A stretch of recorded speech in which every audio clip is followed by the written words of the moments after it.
প্রিয় দর্শক, আমি মুস্তফা দানিশ স্বাগত জানাচ্ছি সম্পাদকীয়তে। আজকের আলোচনার বিষয় টার্গেট কেন ব্লগার। আর এই নিয়ে আলোচনার জন্য আমাদের স্টুডিওতে উপস্থিত আছেন প্রথমে অধ্যাপক doctor Zia Rahman, chairman criminology বিভাগ, ঢাকা বিশ্ববিদ্যালয়। মাঝখানে আছেন খুশি কবির, নারী নেত্রী ও উন্নয়ন কর্মী, এবং ওই প্রান্তে আছেন অমি রহমান পিয়াল, সাংবাদিক ও ব্লগার। তবে আলোচনা শুরুর আগেই চলুন দেখে নিয়ে এখনকার প্রধান সংবাদগুলো। উপর্যুপরি আঘাত করে অন্য ব্লগারদের মতোই হত্যা করা হয় নিলয়কে, জানালেন চিকিৎসকরা। এবার মুক্তিযোদ্ধা ভাস্কর ফেরদৌসি প্রিয়ভাষিনীকে টেলিফোনে হত্যার হুমকি। ধর্মের নামে এদেশে কাউকে রাজনীতি করতে দেয়া হবে না, মন্তব্য প্রধানমন্ত্রীর। শিশু হত্যাকারীদের বিরুদ্ধে কঠোর ব্যবস্থা নেওয়ার নির্দেশ।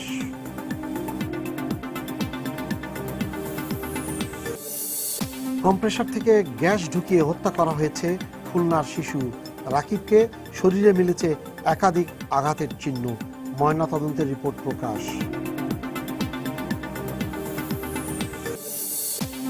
সৌদি আরবের জেদ্দায় সড়ক দুর্ঘটনায় নিহত 4 শিক্ষার্থীর গ্রামের বাড়িতে কান্নার রোল।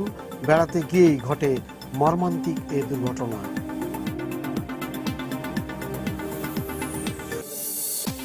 এবং সারা দেশে প্রথমবারের মতো অনুষ্ঠিত হলো স্টুডেন্টস ক্যাবিনেট নির্বাচন। শিক্ষার্থীদের নেতৃত্ব বিকাশে গুরুত্বপূর্ণ ভূমিকা রাখবে, মন্তব্য শিক্ষামন্ত্রী।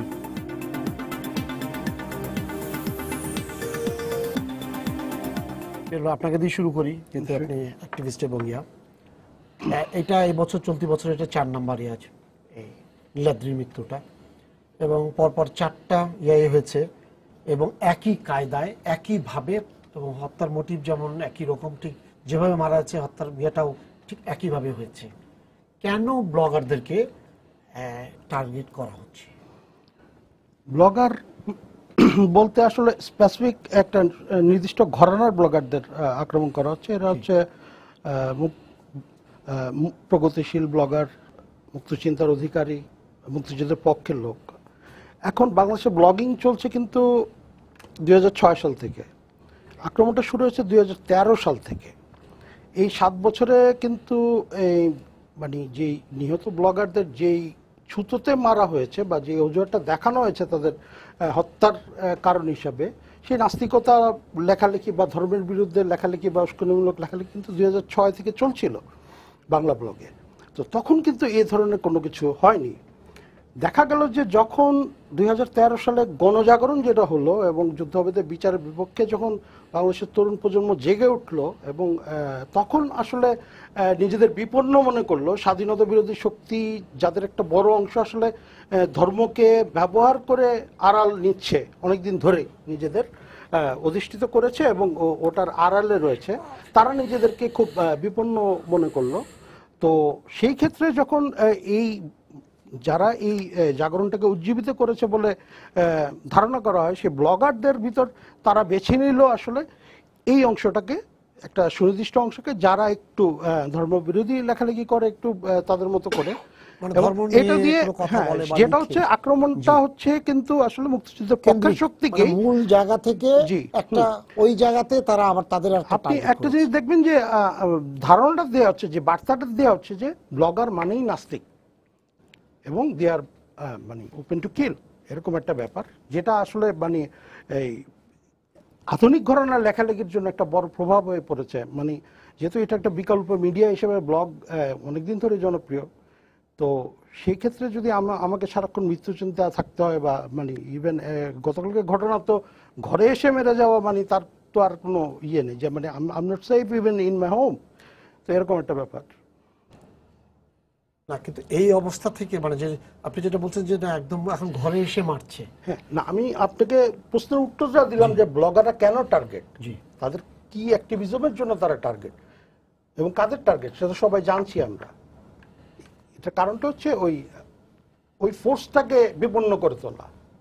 আপনি বলবেন, উনি বলছেন যে একটা নির্দিষ্ট ইয়াতে, যেমন 2006 সাল থেকে ব্লগের লেখালেখি শুরু হয়েছে বা অ্যাক্টিভিস্ট কাজ করছিল, তখন কিন্তু এই কাজটা হয়নি, হয়েছে হলো 2013 সালে ওনার ইয়াতে, যে সেটা হলো যে সময় গণজাগরণ মঞ্চে এই ধরনের ঘটনাগুলোকে প্রতিবাদ জানানো হয়েছে, তারপর থেকে শুরু হয়েছে। আংশিক হয়তো ঠিক, কিন্তু আমি যদি মনে রাখি করি, জানুয়ারি 2015 সম্ভবত 2013 তখন গণজাগরণ মঞ্চ বা শাহবাগ মুভমেন্ট, তখন এটার নাম গণজাগরণ মঞ্চ পুরো হয়নি, তখন ওটা কিন্তু ফেব্রুয়ারি 5 তারিখে শুরু হয়েছে, কিন্তু জানুয়ারি 15 তারিখে আসিফ মহিউদ্দিনকে চেষ্টা করা হয়েছিল কুপিয়ে। তখন কিন্তু এই আন্দোলনটা বা এই মুভমেন্টটা ওরকম শুরু হয়নি। তো হয়তোবা যে শাহবাগের মুভমেন্টটা যখন গণজাগরণ মঞ্চটা আরো বড় শক্তিশালী একটা মুভমেন্ট হলো, যেখানে এত ব্যাপকতা লাভ করলো, সেখানে হয়তো তারা ভীত ছিল, কিন্তু ওখানে তো কারা ছিল সবচেয়ে বেশি? এখানে তো সাধারণ মানুষ সবচেয়ে বেশি ছিল, পাবলিক একটা সেন্টিমেন্ট ছিল, সব স্তরের সব মানে গ্রামের থেকেও লোকরা চলে আসছিল। তো শাহবাগ একটা বিরাট একটা অবস্থান ছিল তখন। তো আমি এখানে ব্লগার কি ব্লগার না, আমার কাছে এটা বিষয় না। এর আগেও আমাদের দেশে যদি দেখি যে 21শে অগস্টের গ্রেনেড হামলা বা সবগুলো জেলায় 63 জেলায় যে বোমা করা হয়েছে, যে ময়মনসিংহের বা সিনেমা হলগুলোতে, পটুয়াখালীতে যে মারা হলো, পটুয়াখালী বিচারপতিকে মারা হলো, তো এইগুলো হচ্ছে যে এটা 93 থেকেও দেখেছি যে শুরু হয়েছে, যে ওই এনজিওদের বিরুদ্ধে বা সেখানে আহমদিয়াদের বিরুদ্ধে। আগে এরকম একটা জিনিস ছিল কি, যে মেয়েরা কাজ করতে যাচ্ছে তো তাদেরকে তো এই যে মৌলবাদী যে শক্তি, যারা একেবারে, আমি যেটা বলবো যে 71-এর স্বাধীনতা চেতনার একেবারে বিরোধী, এই মৌলবাদী শক্তি যখনই মনে করছে যে একটুখানি ওরা গুছিয়ে আনতে চাচ্ছে, তারা তাদের নিজেদের অবস্থানটা প্রমাণ করার জন্য এখানে করছে। আর এই যেটা আমার মানে পিয়াল বলেছেন, সেখানে যেটা বিষয় যেটা আছে যে হ্যাঁ সেটা ঠিক, যে ব্লগারকে একটা নামধারী করে মনে হচ্ছে যে এরা নাস্তিক, এরা এরকম।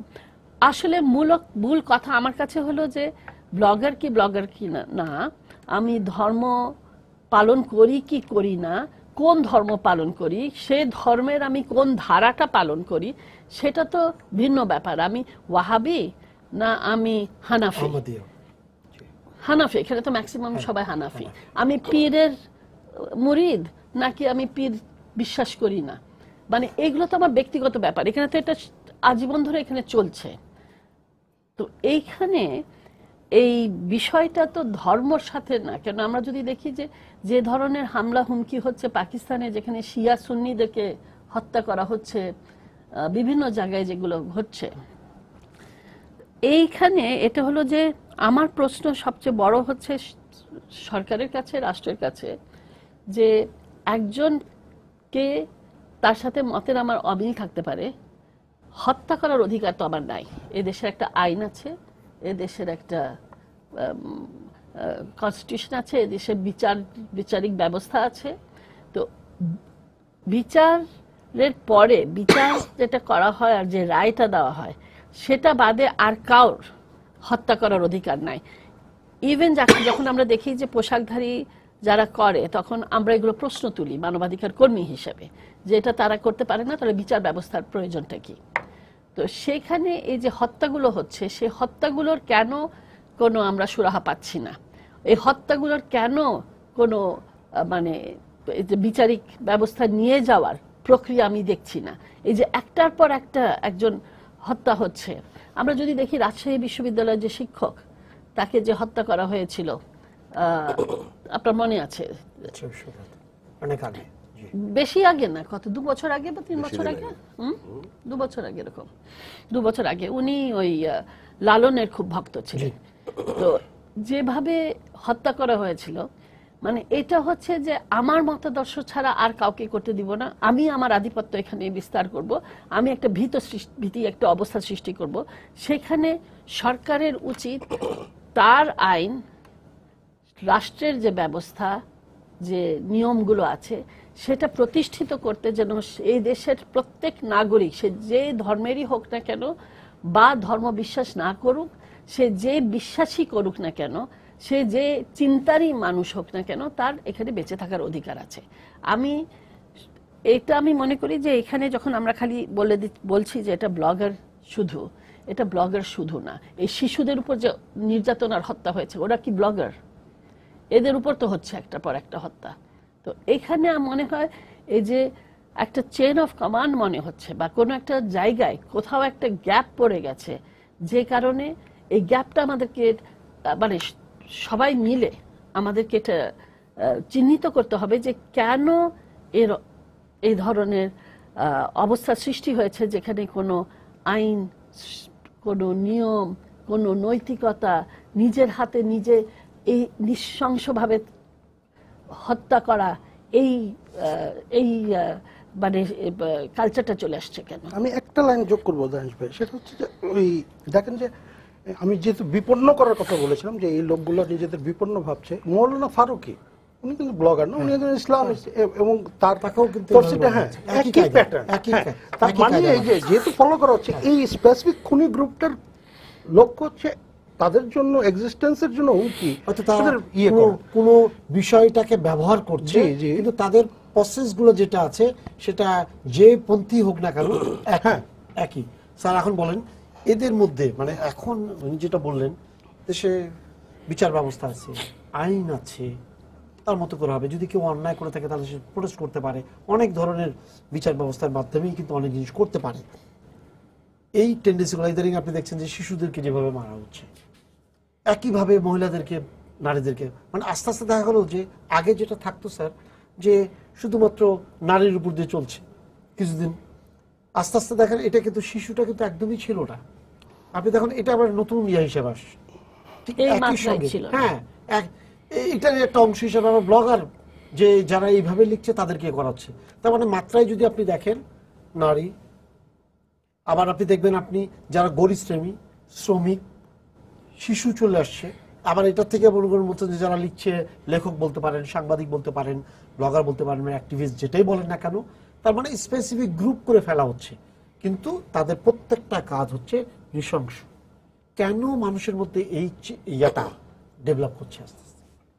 ধন্যবাদ। আসলে আপনি যে অনেকগুলো বিষয় এখানে এনেছেন, আমি ব্যক্তিগতভাবে বা আমাদের যতটুকু মানে এই বিষয় নিয়ে আমরা যেহেতু কাজ করি, নারীদের উপর যে ধরনের নিপীড়ন কিংবা শিশুদের উপর যে নিপীড়ন, এর একটা আলাদা ডিসকোর্স আছে, থিওরি আছে, এবং এগুলো যে কারণে হচ্ছে ব্লগারদের উপরে যেটা হচ্ছে সেটা কিন্তু আমি ব্যক্তিগতভাবে মনে করি যেটা এক না।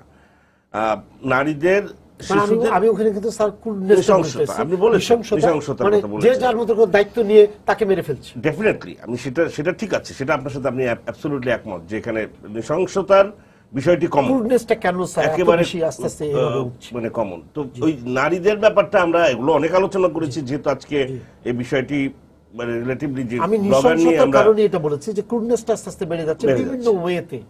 না, আমি কিন্তু আপনাকে খুব ক্যাটাগরিক্যালি বলছি যে নারীদের বা শিশুদের ব্যাপারেও যে ব্রুটালিটি যেটা আপনি বলছেন এটা বাড়ছে না, এটা এই রকমই ছিল দীর্ঘদিন এটা ছিল। এই ব্রুটালিটিটা, এই যে একেবারে এত খারাপ অবস্থা একটা জিনিস ছিল, সেটা কেবল এক্সপোজ হচ্ছে। এটা দীর্ঘদিন হিডেন অবস্থায় ছিল। শিশুদের ক্ষেত্রে আপনি ওই ইয়েদের গ্যারেজে যান, যারা শ্রমিক, যারা কাজ করছে নানাভাবে, এখন এগুলো আমরা এত খবর রাখি নাই, কারণ আমাদের মিডিয়ার এত এক্সপোজার ছিল না, আমাদের স্পেশালাইজেশন ছিল না, সেসব কারণে এগুলো আসে। নারীদের ক্ষেত্রে চলে এসছে কারণ নারী সংগঠন আছে, হিউজ নারী সংগঠন, নারীদের রিলেটিভলি মানে এম্পাওয়ারমেন্ট হয়েছে, নারী শিক্ষার প্রসার হয়েছে, এবং নানা কারণে যারা এনজিও আছে তারাও এগুলো নিয়ে কাজ করছে। শিশুদের নিয়ে কিন্তু রিলেটিভলি কম কাজ হয়েছে। তো সেই কারণে কিন্তু নারীদের ব্যাপারটা অনেক আগের থেকে এখন ফোকাস, এবং সন্দেহ নেই যে নারীরা মানে সবচেয়ে বেশি নিগৃহীত হয়েছে এদেশে, এতে বলার কোনো সন্দেহ নেই। কিন্তু ব্লগারদের বিষয়টি অ্যাবসলিউটলি পলিটিক্যাল, এবং আমি মনে করি, আমি পিয়াল ভাইয়ের সাথে একমত যে মূলত এটা আগেও ছিল। দেখেন 60s 70s বহু লোক, আমি নামও বলতে পারি, আমরা নাম বলছি না, যে এরকম মানে একেবারে ঘোষণা দিয়ে নাস্তিক ছিল, এবং সেটা কিন্তু এই সোসাইটি যখন একেবারে মনে করেন অনেক বেশি রক্ষণশীল ছিল, অনেক বেশি, সেই রক্ষণশীল অবস্থায় তারা লিখেছে, ওপেন তারা লিখেছে, তাই না? তো আলটিমেটলি তখন কিন্তু এরকম অবস্থা হয়নি। আর এখন মনে করেন গণজাগরণ মঞ্চটা হওয়ার সাথে সাথে এটি কিন্তু এর সাথে আবার যুদ্ধাপরাধীদের বিচার, যেহেতু গণজাগরণ মঞ্চটা তৈরি হয়েছে সেখানে, সো আলটিমেটলি রাইটিস্ট গ্রুপগুলো তাদের মধ্যে একটা আনহোলি অ্যালায়েন্স, এটা আমার ব্যাখ্যা, আমি জানি না হয়তো, কারণ আমরা তো এত ডিটেলস কোনো ডেটা বা ইনফরমেশন আমাদেরকে একটা লজিক্যালি কনক্লুড করতে হয়। সেই জায়গা থেকে আমার কাছে মনে হয়েছে যে এই রাইটিস্ট গ্রুপগুলো তারা কোনো না কোনোভাবে মানে একটা অ্যালায়েন্স হয়েছে এবং তার পেছনে হয়তো একটা বড় বিষয় হচ্ছে অর্থনৈতিক শক্তি। এর সাথে যেটা যুক্ত হয়েছে সেটি খুবই ভয়ঙ্কর, মানে বৈশ্বিক রাজনীতি এবং যেই গণজাগরণ মঞ্চের সাথে একটা ইয়াং জেনারেশন, যেটাকে আমরা উলরিচ বেকের ভাষায় বলি যে গ্লোবালাইজেশন চিলড্রেন বা গ্লোবালাইজেশন চাইল্ড, এই যে মুক্ত বুদ্ধির চিন্তা করা, মানবতার কথা চিন্তা করা, ট্রেডিশনাল পলিটিক্স পছন্দ করে না, কিন্তু আপনি দেখবেন ফিলান্থ্রপিক, চ্যারিটেবল অ্যাক্ট এবং এই জাতীয় অ্যাক্টিভিটিসে তাদের মনোনিবেশ, মানুষকে কিভাবে মানে মানুষের এম্পাওয়ারমেন্ট বাড়ানো কিংবা রাইট ইয়েটাকে স্টাবলিশ করা, এসব জিনিস নিয়ে তারা কাজ করে এবং একই সাথে মানে আমরা একেবারে আধুনিক প্রযুক্তি ব্যবহার করা। ঠিক দুর্ভাগ্যবশত একইভাবে আমরা দেখছি যাদের আরেকটি গ্রুপ যারা এই কাজটি করছেন তাদের বিরুদ্ধে তাদেরকে সংগঠিত করা হয়েছে এই একটা ইয়াং জেনারেশনকে, এবং সেই ইয়াং জেনারেশনের মধ্যে আবার আপনি যদি খুব সিরিয়াসলি স্টাডি করেন দেখবেন যে এখানে একটা অ্যাপলিটিক্যাল বা নন পলিটিক্যাল একটা মানে ফরমেশন আছে, ডাইনামিক্স আছে ওই গ্রুপটার, এবং তাদের সোশিও ইকোনমিক ব্যাকগ্রাউন্ড দেখলে দেখবেন যে অধিকাংশ হয়তো ফাইন্যান্সিয়ালি খুব, আগে যেটা আমরা দেখতাম যে মাদ্রাসা থেকে আসা পভার্টির সাথে একটা লিঙ্কেজ করতাম, এখন কিন্তু ব্যাপারটি সেরকম না। এখন হচ্ছে আপনি দেখবেন যে তারা অ্যাডভান্স টেকনোলজির সাথে খুবই ভালো পরিচিত এবং হয়তো প্রাইভেট বিশ্ববিদ্যালয়ে পড়ে এবং তাদের ব্যাকগ্রাউন্ডগুলো, অর্থাৎ ওই যে এই সময়ে যে একটা র্যাডিক্যাল রাজনীতির যেটা আমরা 60s 70s দেখেছি তার একটা ভ্যাকুয়াম হয়েছে সোভিয়েত ইউনিয়ন পতনের সাথে সাথে, এই জায়গাটায় একটা রাইটিস্ট গ্রুপও কিন্তু দাঁড়িয়ে গেছে যারা মনে করছে যে ক্যাপিটালিজমের এগেনস্টে যুদ্ধ ঘোষণা করতে পারে কেবল ধর্মীয়, যেটা ইন্টারন্যাশনাল পলিটিক্সের সাথেও যুক্ত, এবং তারা এই রিলিজিয়াস মুভমেন্টকে তারা একটা, এই যে নারীবাদী মুভমেন্ট, এই এনভায়রনমেন্টাল মুভমেন্ট, এই মুভমেন্টগুলোকে তারা কিন্তু এটাকেও একটা নিউ সোশ্যাল মুভমেন্টের মনে করে, নতুন আধুনিক। এই তত্ত্বগুলো কিন্তু আমাদের বাংলাদেশেও আপনি দেখবেন তথাকথিত কিছু র্যাডিক্যাল লোক তারা কিন্তু খুবই সংগোপনে এবং অর্গানাইজ ওয়েতে তারা এগুলো করছে, দীর্ঘদিন ধরে করছে।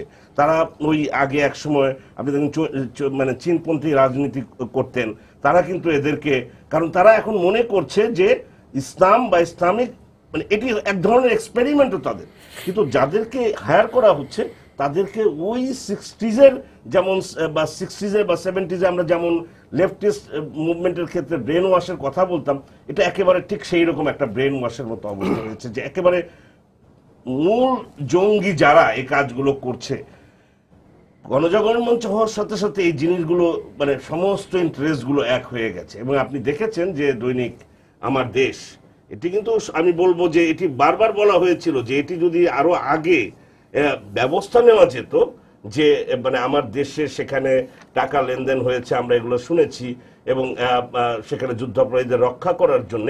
সো আলটিমেটলি আমার কাছে মনে হয় মানে এটির মধ্যে বৈশ্বিক কম্পোনেন্টও আছে এবং এই যে যুদ্ধাপরাধীদের বিচার তার কম্পোনেন্ট আছে, এবং একই সাথে মুক্তিযুদ্ধের চেতনা যেটাকে আমরা বলছি সেগুলোর এগেনস্টে এই কম্পোনেন্টগুলো আছে। তো আলটিমেটলি আমার কাছে মনে হয় যে গণজাগরণ মঞ্চটা এটা ডেফিনেটলি একটি বড় উপলক্ষ, যে উপলক্ষকে কেন্দ্র করে আমরা দেখেছি যে এই যে নাস্তিকতা, আস্তিকতা, ব্লগার মানে একটা গালি বা এভাবে দেওয়া হচ্ছে। এখন সোসাইটির মধ্যে, আমাদের সোসাইটির মধ্যে একটা দীর্ঘদিন আপনি দেখবেন যে এক ধরনের কোহেশন রাখা বা এক খুব ধর্মভীরু বাংলাদেশের মানুষ, তো এই ধরনের অ্যাক্টিভিটিসের মধ্য দিয়ে মানুষের এই ধর্মভীরু মানুষগুলোর মানে মনকে জয় করতে চাচ্ছে। আমি জানি না যারা এ ধরনের লিবারেল রাজনীতি করে, আমার মনে হচ্ছে কেন যেন এই লিবারেল রাজনীতি যারা করছে তাদের মধ্যেও এক ধরনের মানে খুব সিরিয়াসলি এটার এগেনস্টে অ্যাক্ট করা আমরা দেখছি না, কিন্তু আদতে এটি আসলে মানে ওই ফ্রাঙ্কেনস্টাইনের মতো হয়ে যাবে। আপনার মনে আছে যে বাংলাদেশ জাতীয়তাবাদী দল, যে দলটি একসময় জামাতকে প্রশ্রয় দিয়েছে, পালন করেছে, লালন করেছে, 90s আপনি দেখবেন তারা ক্ষমতায় থাকার সময় রাজশাহী বিশ্ববিদ্যালয়ে তাদের দলের ছাত্র দলের নেতাকর্মীকে কিভাবে ছাত্র শিবিরের লোকজন একেবারে মানে মানে রক কাটার রাজনীতি বলেন, খুন করার সবকিছুই তখন করেছে। তো আলটিমেটলি আজকে যারা মনে করছে যে এটা হয়তো মানে এটাকে নিয়ে সিরিয়াসলি ডিল করা মানে ঠিক হবে না, তারা কিন্তু আমি মনে করি যে এটা একটা ভুল কাজ করছে। কারণ যে কথা আপা বলেছেন স্পষ্টতই দেখেন, এখানে ধর্ম তো একটা বিশ্বাস, এটা তো আপনি যে লাকুম দিনুকুম ওয়ালিয়া দিন, তাই না? আপনার এটা আমার বিশ্বাস, আপনার বিশ্বাস না, তো এটা তো কেউ তো প্রমাণ করতে পারছে না আমার গড আছে গড নাই, এটা তো অ্যাবসলিউটলি বিশ্বাস। তো আলটিমেটলি যে লোকটি বিশ্বাস করছে না তারও যেমন উচিত না বিশ্বাসকারীর উপর আঘাত করা, ঠিক একইভাবে যে লোকটি বিশ্বাস মানে করছে তারও উচিত যে এটাকে কত মানে ধর্ম তো এটাকে বলে নাই যে আপনি জোর করে ধর্মীয় জাগরণ তৈরি করেন, ধর্মের কোনো জায়গায় এটা নাই। এগুলো করে তখনই যখন এর মধ্যে রাজনীতিটা যুক্ত হয়, এর সাথে ক্ষমতাটা যুক্ত হয়, এগুলো যুক্ত হলে পরে কিন্তু সাধারণভাবে তো আলটিমেটলি আমি মনে করি যে বাংলাদেশের কনস্টিটিউশন আছে, কেউ যদি আপনার কোনো অস্থিরতা তৈরি করতে চায়, জনমনে অসন্তোষ তৈরি করতে চায়, মানে এভরিবডি হ্যাজ এ রাইট যে আপনি এটা তার এগেনস্টে আপনি একটা মামলা করতে পারেন। এবং ওই যে নতুন মডার্ন সোসাইটির বিউটিটা সেখানে যে আপনি আপনার ক্রিমিনাল জাস্টিস সিস্টেম আছে, সেখানে আপনি যাবেন। কিন্তু দুর্ভাগ্যবশত আমাদের এই ক্রিমিনাল জাস্টিস সিস্টেম উন্নত হয়নি এবং আমার কাছে মনে হচ্ছে যে একটা অদ্ভুত অবস্থার মধ্যে আমরা চলছি, যে একটার পর একটা মানুষ মারা যাচ্ছে কিন্তু এর কোনো বিচার হচ্ছে না। বিচার তো না, এর আমার কাছে মনে হচ্ছে এই নিয়ে খুব সিরিয়াস মানে ইনভেস্টিগেশন বা এটাকে ক্লু তৈরি করা, বের করা, এ ধরনের অ্যাক্টিভিটিসও আমি কিন্তু আসলে দেখছি না।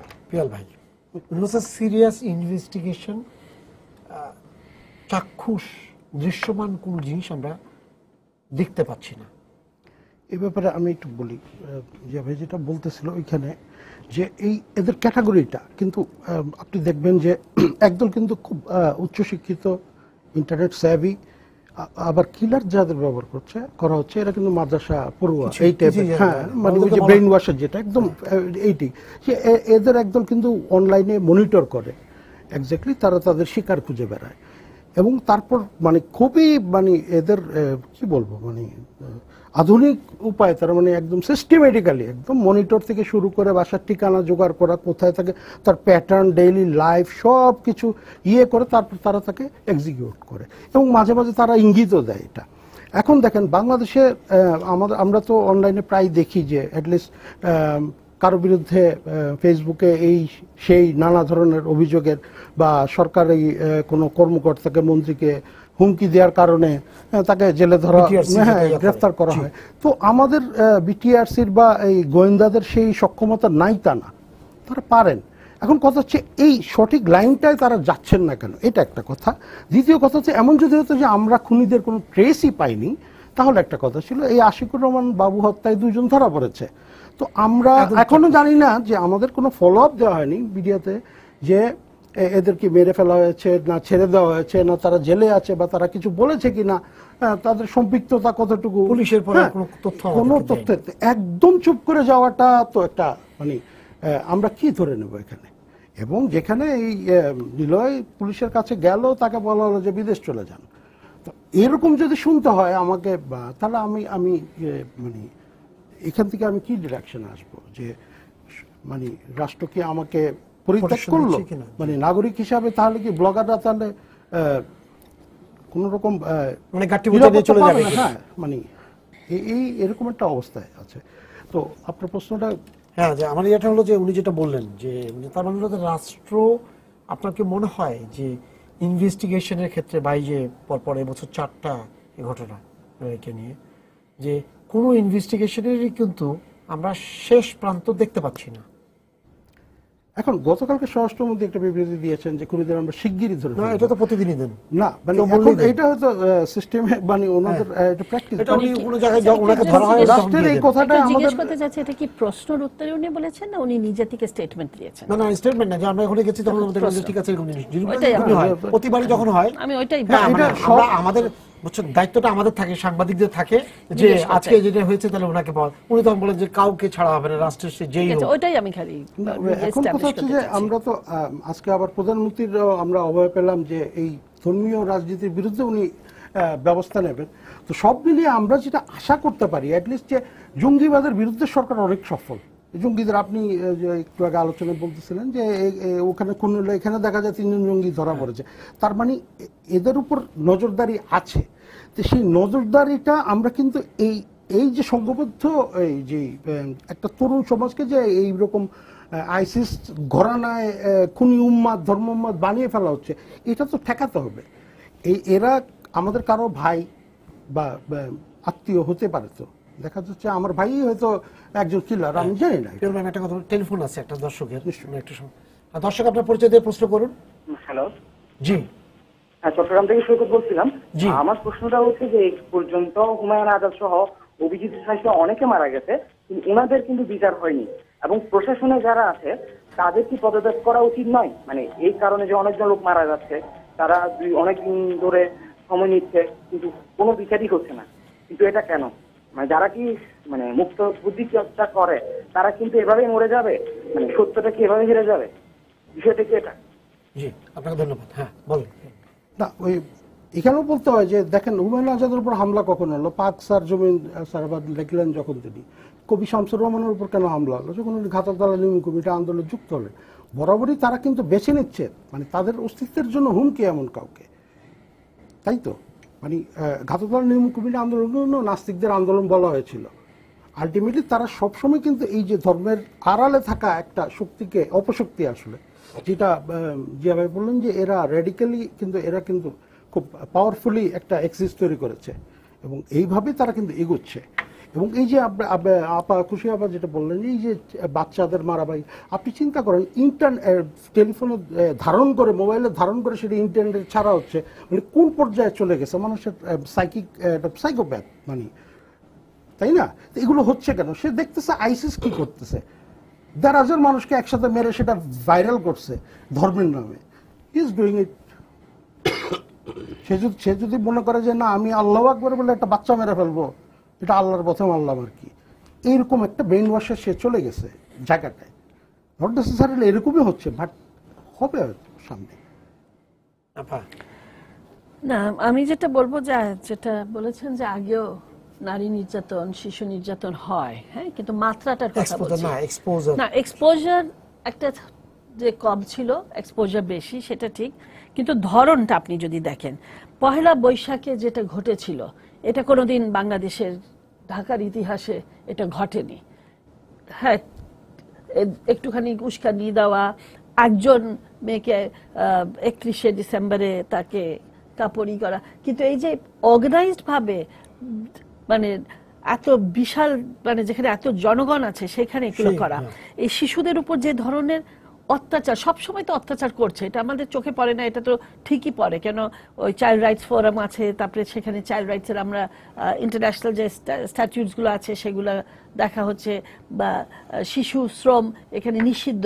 তো আমরা বলি শুধু গার্মেন্টসের জন্য কেন, আমাদের পুলিশ কেন দেখছেন না যে এখানে সবগুলো যে ছোট ছোট যে দোকানপাট আছে সেখানে যে শিশু শ্রমিকরা আছে, শিশু শ্রম তো একেবারে নিষিদ্ধ এখানে। এইগুলো তো সব হচ্ছে, কিন্তু মূল কথা যেটা হচ্ছে যে আমি যখন ব্লগারদের কথা বলছিলাম, যে সবাইকে যেটা করছে, ব্লগারদেরকে এটা বলা যে ব্লগারদেরকে মেরে ফেলা জায়েজ, এই কারণে যে তাদেরকে যদি বলি দিই নাস্তিক, মানে আমি যেটা বলতে চাচ্ছি, এটা একটা প্যাটার্ন চলছে এ দেশে। এ দেশকে কিভাবে এটাকে, এখানের আইন পরিস্থিতি, আইন শৃঙ্খলা পরিস্থিতি, মানুষের একটা, এখন আমাদের দেশ কিন্তু একটা মধ্য আয়ের দেশের দিকে যাচ্ছে, এখন কিভাবে এটাকে আমরা পিছিয়ে রাখতে পারি। আমি যদি মানবাধিকার লঙ্ঘন করতে পারি, আমি যদি মানুষের জীবন কেড়ে নিতে পারি, এখানে অনিশ্চয়তা সৃষ্টি করি, আমি এই দেশের নাগরিক হিসাবে আমার বেঁচে থাকাটা এখন খুবই একটা সমস্যা হয়ে উঠছে। এরকম অবস্থা যদি সৃষ্টি করতে পারি, আমি এমন কিছু স্লোগান বা কিছু একটা বক্তব্য দিব যেটা পাবলিক খাবে। কিন্তু আমি যেটা বলবো যে আমার ড্রাইভার, আমি যখন গতকাল নিলয় হত্যা হয়েছে, তো যখন শুনেছে দুপুরে, বলে ইনারা এত মুসলমান, ওরা জুমার নামাজে না গিয়ে হত্যা করতে গেছে, এই ধরনের পাপ করছে, আর ইনারা মুসলমান, জুমার নামাজে না গিয়ে জুমার নামাজের সময় সে হত্যা করতে যাচ্ছে, তাহলে কোন ধরনের মুসলমান? এটা তো একটা সাংঘাতিক বেসিক প্রশ্ন, যেটা আমার সাথে যে আমার গাড়ি যে চালাচ্ছেন তার কাছে এই প্রশ্নটা খুবই যৌক্তিক একটা মনে হয়েছে, যে তারা তাহলে তো সঠিক মুসলমান না। এইগুলো কিন্তু চলছে। কিন্তু আরেকটা হচ্ছে, যেটা আমি একটু একমত, যে আমি গ্রামে যেখানে যাচ্ছি সেখানে দেখছি যে মাদ্রাসা, বিশেষ করে কওমি মাদ্রাসা, ইবতেদায়ী মাদ্রাসা না, কওমি মাদ্রাসা যে হারে বাড়ছে এবং যে হারে ওখানে বাচ্চাদেরকে পাঠানো হচ্ছে, এটা কিন্তু আমাদের চোখের আড়ালে থেকে যাচ্ছে। এই কমি মাদ্রাসা যখন নাহিদ সাহেব প্রথম কমিশনের মধ্যে বলেছিল যে এখানেও এটা একটা মাদ্রাসা বোর্ডের অধীনে চলে আসবে, সেখানেও একটা নিয়ন্ত্রণের ব্যবস্থা থাকবে, যে রেজিস্ট্রেশন থাকবে, তারা এটাকে না করেছে, মেনে নিয়েছে সরকার। তার মানে তাদেরকে বলেছে ঠিক আছে তোমার কথা আমরা মেনে নিব। আমরা যদি দেখছি যে গ্রামে গঞ্জে একদম মাঠ পর্যায়ে একেবারে তৃণমূল পর্যায়ে যে লিঙ্কেজেসগুলো করছে, আমরা তো গ্রামে কাজ করি দেখে আমরা দেখছি সাংঘাতিকভাবে লিঙ্কেজেস করছে। এইগুলো যদি আমাদের এতগুলো গোয়েন্দা সংস্থার আছে, পুলিশের আছে, আর্মির আছে, বিভিন্ন আর্ম ফোর্সেসের আছে, অনেক জায়গার আছে, এই তথ্যগুলো যদি আমরা এখন এটাকে আমলে না নিই, যা আগের যেগুলো আমি বলেছিলাম যে কিছু কিছু আলামত, এগুলো কিন্তু সৃষ্টি করছে একটা অবস্থা যেখানে মানুষের মধ্যে একটা ভয়ভীতি সৃষ্টি হবে। আর ধর্মের নামে যেটা বলা হচ্ছে যে ধর্ম তো একই ধর্মের মধ্যে তো ভিন্ন ভিন্ন ধারা আছে, আমি কোন ধারা পছন্দ করছি, আমি কোনটা বিশ্বাস করতে চাচ্ছি, এটা তুমি চাপিয়ে দিচ্ছ যে তোমারটা ভুল, আমারটাই খালি সঠিক। এই যে এটা যে করছে, এটাই তো হলো ইসলামকে বুঝাই দিচ্ছে সব জায়গায় যে এটা একটা জঙ্গিবাদ ধর্ম, উইচ ইজ নট ট্রু। আর এই জঙ্গিবাদ কিন্তু শুধু ইসলামে না, এই জঙ্গিবাদ হিন্দুত্বর মধ্যে আছে, এই জঙ্গিবাদ খ্রিস্টান মৌলবাদের মধ্যে আছে, এই ধরনের উগ্রবাদ কিন্তু ইহুদিদের মধ্যে, সব ধর্মের মধ্যে আছে। আমি যদি দেখি যে বুদ্ধিস্টরা কি করছে মিয়ানমারে, সেটাও তো আমরা এটাকে বলতে পারি না যে এই ধর্মের নামে এটা মানে এত শান্তিপূর্ণ একটা ধর্মকে সেটা তারা যেভাবে ব্যবহার করছে। তো আপনি যেটা বলেছিলেন এটা রাজনৈতিকভাবে যে ব্যবহার করার একটা টেন্ডেন্সি, এইটা যদি সবাই মিলে এটা আমলে না নেয়, এটাই হলো মূল কারণ। এখন ব্লগারদের আমি হত্যা করব, ভয় পাইয়ে দিব যেন কেউ মুক্ত চিন্তা না করে, কেউ যেন নিজের মেধা নিয়ে চর্চা না করে। আর আমার নিজের একটা ধারণা যে যাদেরকে তারা টার্গেট করছে, যে যেটা আপনি বলছিলেন যে ভাই যে ইউথ যারা আছে, যে যারা একটু মানে মেধা আছে, তাদেরকে যখন শিক্ষা দিচ্ছে তাদেরকে কি বই পড়তে হবে, কিগুলো এগুলো করতে হচ্ছে, কিন্তু যখন সে ইন্টারনেটে বসে তখন তার উপর তো নিয়ন্ত্রণ নাই। সে যখন অনেক যুক্তি দেখছে যেটা তাকে যে সবক দিচ্ছে বা তাকে যে করছে, শিখাচ্ছে, তার নিয়ন্ত্রণের বাহিরে সে যে ইনফ্লুয়েন্সড হয়ে যেতে পারে, এই ভীতি কিন্তু তাদের মধ্যে আছে, যে কারণে এরা সবসময় মনে করে যে মুক্তমনাদেরকে আমাদের অ্যাটাক করা উচিত। কিন্তু এই জায়গাটা হচ্ছে যে আমার মনে হয় আমার সার্বিক চিত্রটা, আমি যেটা বলতে চাচ্ছিলাম, এটাকে আমি খাটো করে দেখতে চাচ্ছি না, তাদের থ্রেটটাকেও খাটো করে দেখতে চাচ্ছি না, কিন্তু আমি বলছি আমার একটা পুরো বড় পরিসরে পুরো চিত্রটা যে কিভাবে গ্রাস করে দেশটাকে মুক্তিযুদ্ধের চেতনার যেটা বাংলাদেশ চেয়েছিলাম সেটা থেকে এখন বিচ্ছিন্ন করে দিতে চাচ্ছে। স্যার বলা হচ্ছে যে এখানে যেটা বলা হচ্ছে যে উনিও বলেন, এটা বলেন যে সবচেয়ে বড় জিনিসটা হলো যে কুল কিনারা খুঁজে পাচ্ছে না। মানে যে জিনিসগুলো হয়েছে এই চলতি বছর যেটা হয়েছে গত 7 মাসে, তার কোনো জিনিসের মধ্যে কিন্তু আমরা পরিষ্কার একটা দৃশ্যমান কোনো রেজাল্ট আমরা এখন পর্যন্ত পুলিশের ভার্সন থেকে পাইনি। সেক্ষেত্রে তারা যেটা বলছে, তাদের যে অভিযোগটা হচ্ছে যে এরকম জিনিসগুলো তার মানে গুরুত্ব নিয়ে বা এরকম নিয়ে না, আসলে কি তাহলে সরকার বলছে যে কথা, দেশের প্রধানমন্ত্রী যে কথাগুলো বলছেন, তিনি যা বলছেন, কিন্তু তার নিচে যে প্রশাসনটা আছে তারা সেই কাজটা করছেন না। না, ডেফিনেটলি সেগুলো তো আছেই। দেখেন, আমার কাছে দুর্ভাগ্য মনে হয় আজকে আমি যে 60-70s এর উদাহরণ দিলাম, যে বঙ্গবন্ধু যে সময়টা রাজনীতি করেছে, আপনার নিশ্চয়ই মনে আছে সেই জন্য 1947-এর পরে আমাদের পুরো পলিটিক্যাল এলিট যারা ছিলেন, সেই পলিটিক্যাল এলিটদের মধ্যে কিন্তু পুরো রাইটেস্ট এলিটটাই খুব শক্তিশালী ছিলেন, এবং এর সাথে জমিদারি প্রথা, এর সাথে মুসলিম লীগের রাজনীতি সবকিছু একাকার ছিল। তো এই জায়গার থেকে তিনি কিন্তু বাংলাদেশকে বের করে আমাদের এই যে একটা এই ধরনের রাষ্ট্র গঠন করেছিলেন। তো আমার কাছে খুবই দুর্ভাগ্য মনে হয় যে এরকম একটা রাষ্ট্র জন্ম নিয়েছে, এই রকম সিচুয়েশনের মধ্য থেকে সংগ্রাম এবং আন্দোলনের মধ্য দিয়ে তিনি জাতিকে ঐক্যবদ্ধ করেই এই জায়গায় নিয়ে এসেছিলেন। এটাই আমার কাছে দুর্ভাগ্য মনে হয়। কিন্তু এটা কিন্তু কখনো ধর্মের সাথে কনফ্লিক্ট করেনি, কারণ আমরা ছোটবেলার থেকেই দেখেন এই যে প্রতিটি পরিবারের এই 5 ওয়াক্ত নামাজ, বাবা মা নামাজ পড়ছে, মানে কায়দা পড়তে যাচ্ছে, কোরআন শরীফ খতম হচ্ছে, আপনার এগুলো কিন্তু আমাদের জীবনের একটা পার্টই ছিল। আবার আপনি দেখবেন যে হিন্দু ধর্মাবলম্বী লোকের পুজোতে মানুষ যাচ্ছে, তো আলটিমেটলি এটাতে কিন্তু কোনো সমস্যা ছিল না, ওই সৌহার্দ্যপূর্ণ পরিবেশটা কিন্তু সবসময় ছিল। অর্থাৎ আমরা বলছি যে আমাদের এই যে ধর্মকে কেন্দ্র করে মানুষের সাথে মানুষের কোনো মানে এইরকম কোনো, যখন থেকে এটা অনেক পুরনো রুট, আমি সেই জায়গায় যাচ্ছি না, যে আপনি বাংলাদেশের সেই ব্রিটিশ আমল থেকে যদি আপনি চিন্তা করেন যে এই রায়ট থেকে শুরু করে এভরিথিং যে যাই এসছে এর পেছনে মূলত রাজনীতি। এবং এই রাজনীতিটা আমি যেটা বলছি যে এগুলো একের পর এক, মানে এগুলো আরো মানে এখন দৃশ্যমান, মানে বিশ্বায়নের রাজনীতি তো আছেই, তার সাথে মূলত আমাদের দেশের যেটি আপনি বলার চেষ্টা করছেন যে আমাদের এই যে বিচারহীনতার সংস্কৃতি যেখানে তৈরি হয়েছে, আমরা কিন্তু দেখেন এখানে যারা আপনার অনেকেই আছে এখানে যারা র্যাডিক্যাল রাজনীতি সমাজ পরিবর্তন করতে চায়, তারা কিন্তু আপনি দেখবেন খেয়াল করে, আমি এটা বলছি শুধু যদি তারপরেও এরা যদি কোনোভাবে মোটিভেটেড হয়, কারণ আমাদের তো আর কোনো অস্ত্র নাই। দেখেন আমরা যখন যে ক্যাথলিক লোকটা কোরআন শরীফ পড়াচ্ছে সেটারও কিন্তু আমরা সমালোচনা করছি, যখন গাজায় মানে আমেরিকান ইম্পেরিয়ালিজম যখন মুসলিমদের নিধন করছে তখনও কিন্তু র্যাডিক্যালরা বা যারা দেশকে ভালোবাসে সেখানে কিন্তু প্রতিবাদ বের করছে।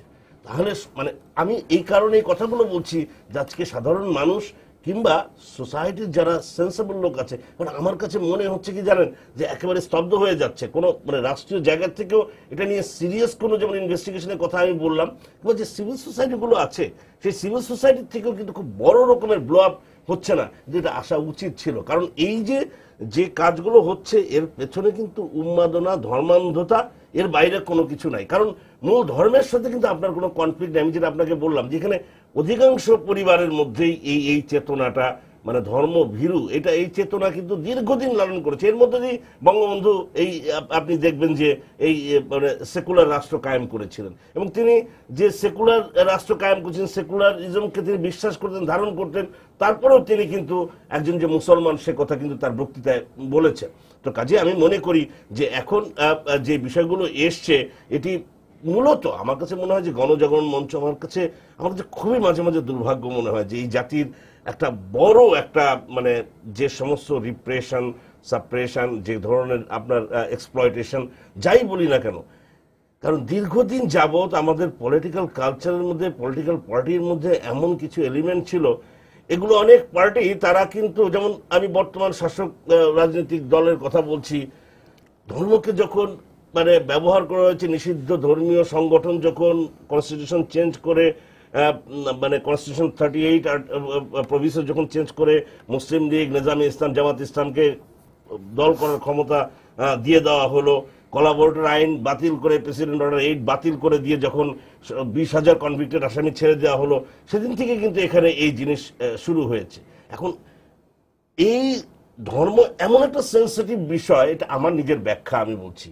আপনি যদি একটু লিবারেল হন, খুব র্যাডিক্যাল না হন, তখন কিন্তু আপনাকে কম্প্রোমাইজ করতে হয়, কারণ ভোটের রাজনীতি এখানে আছে। একই সাথে এটা এমন একটা সেন্সিটিভ ইস্যু, যখন আপনাকে এর মধ্য দিয়ে মানে যেভাবেই হোক একটা মোটিভেটেড করে ফেলে, তখন আর একটা রাজনৈতিক দলের কিন্তু পলিটিক্স করা খুব ডিফিকাল্ট হয়ে যায়। সেই কারণে আপনি দেখবেন যে আওয়ামী লীগের মধ্যেও কিন্তু মানে এটা আমি সবসময় বলি যে এখন বিএনপির সাথে আওয়ামী লীগের অনেক ক্ষেত্রে এই জায়গাটায় পার্থক্য করা যায় না। তারা মনে প্রাণে চাইলেও হয়তো এই জায়গাটা তাদেরকে কম্প্রোমাইজ করতে হয়। সেই জায়গায় আমার কাছে মনে হয়েছিল গণজাগরণ মঞ্চ এমন একটা বিশাল জিনিস নিয়ে দেশে আবির্ভূত হয়েছিল, যেখানে আপা যেটা বলেছে, এখানে কিন্তু কোনো ব্লগাররা এটা শুরু করেছিল, দ্যাট ইজ ট্রু, কিন্তু যে পার্টিসিপেশন, যে রিসোর্স মোবিলাইজেশন, স্বতঃস্ফূর্ত সোশ্যাল মুভমেন্টের যা প্রধান বৈশিষ্ট্য, যে ফ্রেমিং, আপনি দেখবেন ওই পুরো জায়গার মধ্যে যে জিনিসগুলো হয়েছিল, মানে একটা জিনিসকে মোবিলাইজ করার জন্য, পুরো তাদের উদ্দেশ্যগুলোকে সফল করার জন্য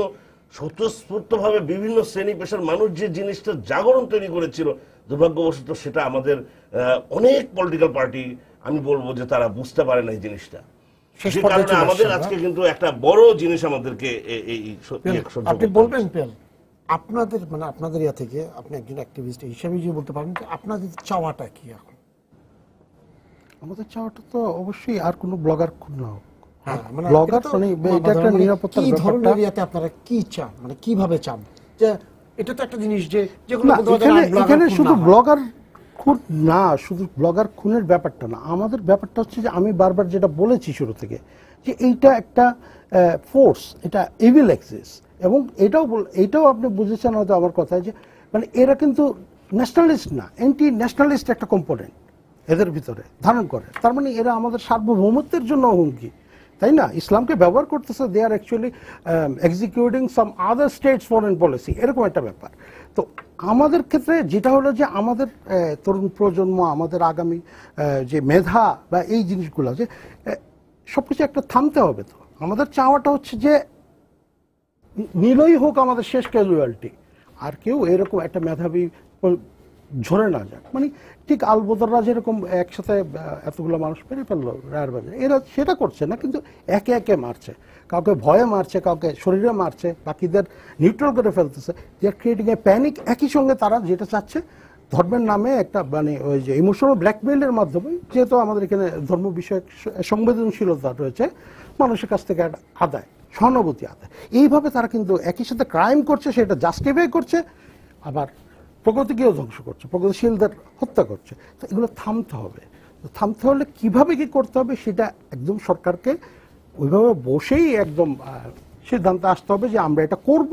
আজকে প্রধানমন্ত্রী যেটা বলেন সেটা যদি উনি রাখতে পারেন, তাহলে আমরা আশা করতে পারি ড্রাস্টিক একটা কোনো অ্যাকশন হবে।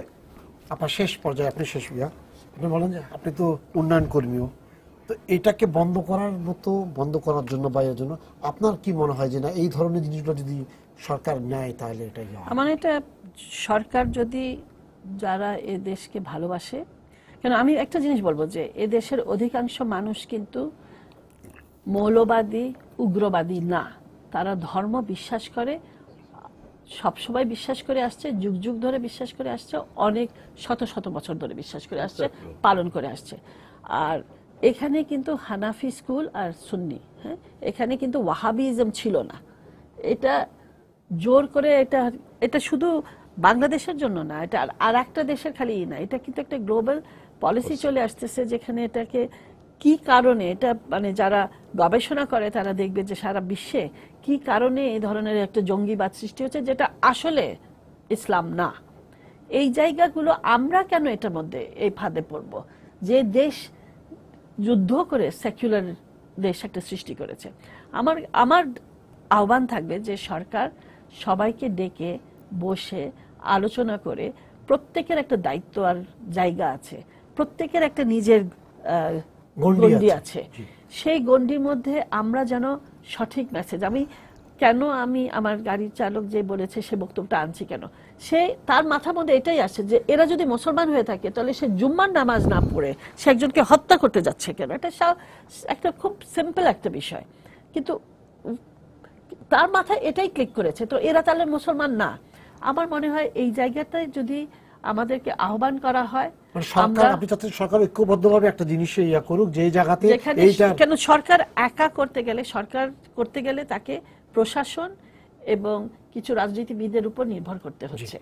এখন প্রশাসনের সবাইকে তো উনি হয়তো নাও বুঝতে, মানে নিয়ন্ত্রণ করতে চাইলেও অনেক ধরনের ব্যক্তি এর মধ্যে ঢুকে গেছে। এখন যেটা করতে হচ্ছে যে জনগণ যদি সজাগ দৃষ্টি রাখে, আমরা যদি, যারা চাচ্ছে যে ধরনের দেশ, প্রত্যেকে যদি একটা ভূমিকা পালন করে, তাহলে হয়তো আমরা অবশ্যই আমরা বেরিয়ে আসতে পারবো। আপনাদেরকে ধন্যবাদ স্টুডিওতে আসার জন্য। আমাদের সময় শেষ হয়ে গেছে। সবাইকে শুভেচ্ছা জানিয়ে শেষ করছি আজকের সম্পাদকীয়। আগামীকাল আবারও দেখা হবে রাত 10টায়, দেখার আমন্ত্রণ রইল। শুভরাত্রি।